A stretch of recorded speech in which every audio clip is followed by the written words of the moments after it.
nesta segunda parte da aula de DPOC, que nós vamos destacar as exacerbações do DPOC, que nós chamamos de ataque pulmonar. Vamos lá então. Vamos fazer uma rápida revisão da patogenia do DPOC. Vamos falar o que é, qual que é o significado e a importância do DPOC exacerbado. E vamos falar um pouquinho da conduta que se deve ser tomado em nível ambulatorial. Só recordando a patogenia, nós lembramos que a inflamação nas vias aéreas ela vai causar uma disfunção mucociliar e alguns pacientes mais ou menos intensidade vai ter as mudanças estruturais naquele segmento. E isso tudo vai levar à limitação ao fluxo de ar, que é o nome da doença pulmonar obstrutiva crônica. Além disso, no próprio pulmão, nós temos o componente sistêmico, que é a participação ou a liberação de mediadores inflamatórios a nível de pulmão, que vai percorrer a circulação sanguínea e vai causar agravos em outros locais. Então, se eu tiver ideia dessa estrutura, essa macroestrutura, vamos dizer assim, da patogenia, nós vamos entender melhor a evolução desse paciente, em que estágio de sintomas que esse paciente está e qual que seria a progressão dessa doença. Então, resumidamente, a patogenia está baseada no estresse oxidativo. Nós lembramos que cada tragada tem 10 elevado a 15 potência de radicais livres, cada tragada de cigarro. Então isso vai causar uma intensa irritação na via aérea e vai liberar diversos mediadores que vão aumentar a secreção de muco, vão aumentar a permeabilidade capilar, vai ter um fenômeno de broncoconstrição, edema e processo inflamatório intenso na via aérea. Esquematicamente, é isso aqui que nós temos em nível de via aérea. Nós temos um aumento dos elementos que vão destruir o tecido pulmonar e um decréscimo das moléculas protetoras, principalmente alfa-1 antitripsina. Então, só para se ter uma ideia, né, por analogia, nós imaginamos aqui uma esponja e que está cheio de líquidos, está cheio de material, e quando você tem uma broncoconstrição, uma crise, você vai liberar uma quantidade maior de mediadores. E esse derramamento de mediadores é que vai explicar fisiopatologicamente a exacerbação do DPOC. Então vamos falar então do que é realmente exacerbação. O que acontece com a exacerbação? Geralmente o paciente crônico ele evolui controlado com as suas doenças, com a sua doença. Alguns sintomas ou poucos sintomas, e quando acontece alguma coisa que piora a sua função, piora a sua via aérea, ele vai intensificar, amplificar esses sintomas. Estas causas geralmente são causas infecciosas, 75% são infecções por vírus ou por bactérias. Essa história conhecida de nós, né, que tem uma virose e que complica com uma infecção respiratória, pode ser brônquica ou pode ser uma pneumonia. E o DPOC é um paciente bastante sujeito a essas infecções. E 20% é o meio ambiente, poluição, mudança climática, e 5% a gente não consegue encontrar as causas. Quer dizer que a maioria do DPOC exacerbado é por causa infecciosa. Pode ser vírus, bactérias ou as duas coisas juntas. Então vocês imaginam um paciente já inflamado que tenha uma complicação, uma amplificação dessa inflamação. Então todos os mecanismos de inflamação que já existentes, pré-existentes, começam a intensificar. Isso vai aumentar a broncoconstrição, vai aumentar a produção de muco, vai piorar o broncoespasmo, vai fazer uma alimentação do fluxo aéreo e nós chamamos de exacerbação. Além disso, como o paciente DPOC já tem um componente sistêmico importante, esse componente sistêmico aumenta naturalmente nesse momento. Então, e principalmente do lado cardiovascular, que é o órgão mais sente nesta exacerbação. Quer dizer, que eu tenho uma complicação, uma exacerbação da doença e também tenho aumento de comorbidade nesse paciente. Então, aí dá para entender por que nós chamamos, ou podemos chamar, exacerbação de um ataque pulmonar. Por analogia ao ataque cardíaco, né? Quando nós temos uma crise um evento cardiovascular agudo coronariano, por exemplo, nós chamamos de ataque cardíaco. E aqui nós também, por analogia, podemos chamar de ataque pulmonar. Na verdade, a gente tem que entender ou fazer essa analogia para prevenir ou para alertar para os colegas que um ataque pulmonar é tão importante quanto um ataque cardíaco. E muitas vezes não é valorizado. Continuando, só para mostrar o que nós estamos falando em termos de gravidade, em termos de inflamação. Esse trabalho é interessante que mostra os níveis de proteína C reativa nos pacientes saudáveis, no paciente portador de DPOC leve, no paciente portador de DPOC moderado e no DPOC grave. Vocês veem que aumenta exponencialmente a quantidade de proteína C reativa dependendo da gravidade da classificação do DPOC. E nós sabemos que o paciente de DPOC leve, numa crise, ele se comporta como um DPOC moderado. E assim sucessivamente, um DPOC moderado, cronicamente doente, ele numa exacerbação pode comportar-se como um DPOC grave. Então aí vem o nosso olho clínico para entender a exacerbação como um ataque cardíaco, como um ataque pulmonar. E também a mesma coisa do TNF-alfa, ele aumenta gradativamente conforme a gravidade. Tá? Então, marcadores inflamatórios indicam a gravidade da doença. E nós sabemos, pelos tipos de fenótipos da doença pulmonar DPOC, tem alguns tipos de fenótipos. E o fenótipo exacerbador frequente é um deles. São aqueles pacientes que exacerbam com frequência. São aqueles pacientes que a gente deve tomar cuidado com ele.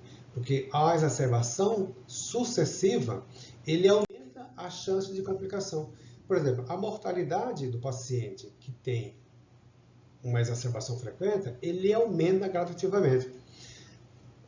Por exemplo, esse trabalho mostra que quando começa a ter a primeira crise, a segunda crise o tempo é menor que esta.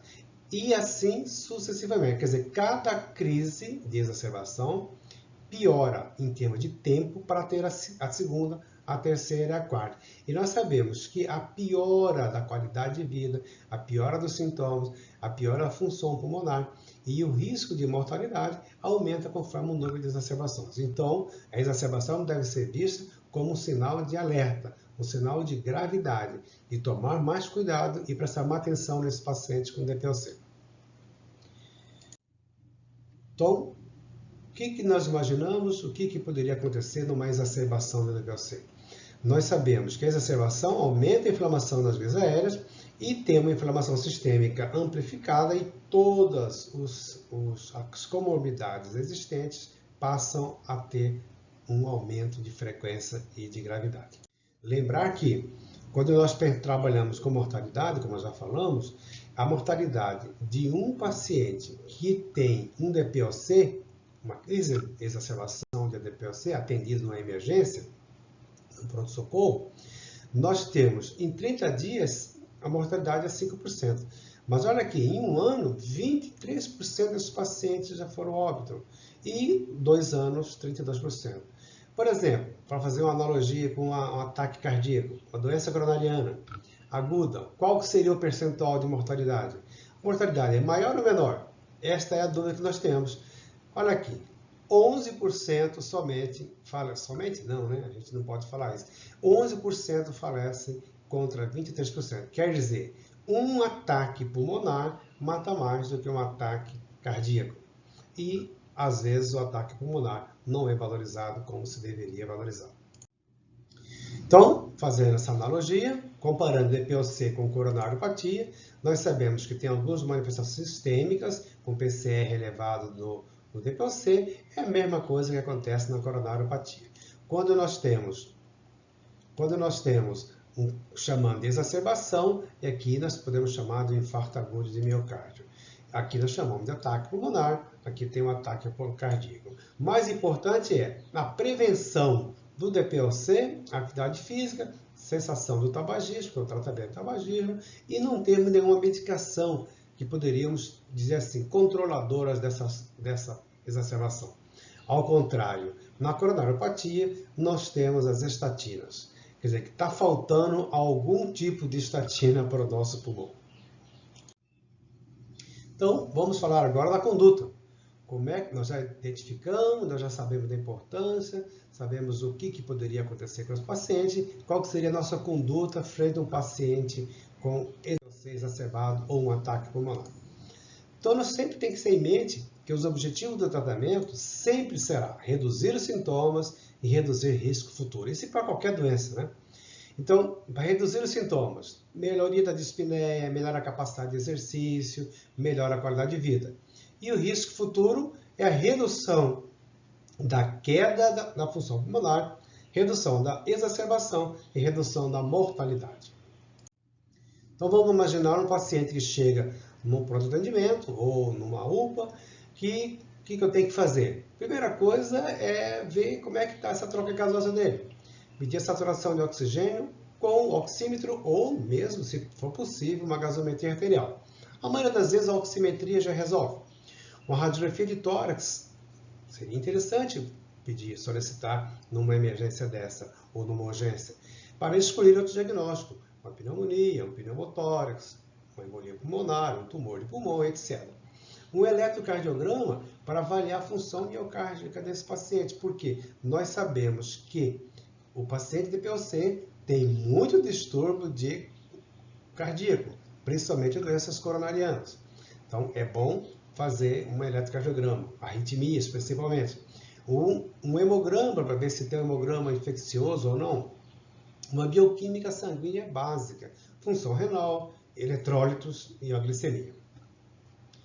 E interessante notar, a gente tem que prestar atenção na qualidade da expectoração, já pensando numa conduta medicamentosa. Vou usar antibióticos ou não vou usar antibióticos? Tá? Só lembrando, recordando que numa emergência não tem razão de fazer uma espirometria, tá? Porque o paciente não vai conseguir executar as manobras adequadamente. Então, no manejo da exacerbação, nós temos um acolhimento, hidratação do paciente, nós temos que fornecer oxigênio 12 a 3 litros por minuto, manter a saturação acima de 92%, 95% seria ideal, mas acima de 92% já está muito bom.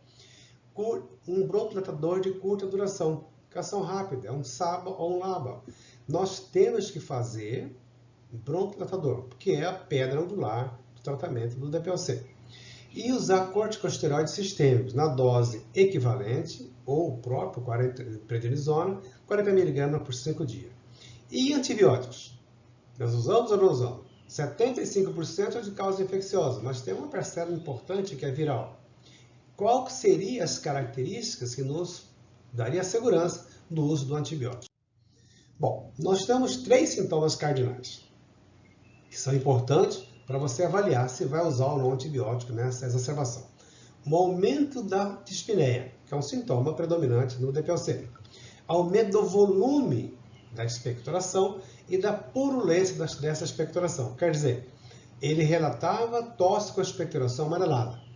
Essa tosse com expectoração transformou-se em esverdeada. É um sinal importante. Ele aumentou a quantidade, o volume expectorado aumentou. Também é importante. Então, volume e qualidade da expectoração são dados extremamente importantes na avaliação se vou usar ou não o antibiótico terapia. E, naturalmente, com a necessidade de ventilação mecânica, eu sou obrigado a usar a antibiótico terapia de amplo espectro. Então, quando é que nós vamos deixar esse paciente hospitalizado ou não? Também é importante como conduta frente ao paciente com DPOC exacerbado. Se você fazer a medicação inicial e o paciente piorou, naturalmente ele vai necessitar de hospitalização. Se ele estava indo razoavelmente bem e apareceram novos sintomas, por exemplo, tosse com homeoptoicos, piora da dispneia, dessaturou, sem resposta à medicação inicial. Se tratou, não melhorou nada. Então, você tem uma possibilidade de hospitalizar esse paciente. Presença de uma comorbidade, paciente diabético, paciente com doença renal, paciente cardiopata, que tenha uma gravidade nesse momento, uma piora daquela qualidade daquela doença, você tem que internar o paciente. E se for exacerbador frequente, ele tem na história que exacerba frequentemente. Então, esse paciente é um paciente de alto risco, ele merece ser hospitalizado. Naturalmente, os idosos, e quando você percebe, pela avaliação clínica, pela avaliação sociológica desse paciente, que ele não tem um suporte domiciliar para fazer o tratamento em casa. Era isso que eu tinha para falar para vocês das exacerbações. Naturalmente, a parte hospitalar, se vocês verão em outro momento, eu agradeço a oportunidade de estar mais uma vez com vocês. Muito obrigado.